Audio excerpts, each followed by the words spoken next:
అరే పగలంతా పని చేసి వచ్చాడు, రాత్రంతా ప్రార్థన అంటే అక్కడ, మన తెల్లవారితే డ్యూటీకి వెళ్ళాలా?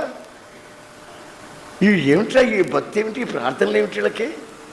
ఒరే మన మాదిరి కాదు వాళ్ళు, మన మాదిరి కాదు. ఉపవాస ప్రార్థన అని చెప్పి ఉప్మా తినేవాళ్ళు కాదు వాళ్ళు. వాళ్ళు ఉపవాస ప్రార్థన అంటే ఉపవాస ప్రార్థన, యథార్థత, పవిత్రత అనేది మన జీవితాలలో అన్యులు, విగ్రహారాధికులు ఎదురు చూస్తారు.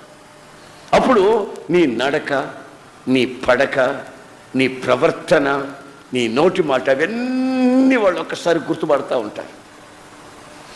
ఆ మాటలు గుర్తించిన వ్యక్తులు నిన్ను చూసి ఆశ్చర్యపడాల. అనలాగా వాళ్ళు అని అనకూడదు, వాళ్ళు ఒక ప్రత్యేకమైనటువంటి దేవునిని నమ్మిన వ్యక్తులు. ఆమేన్, ఆమేన్.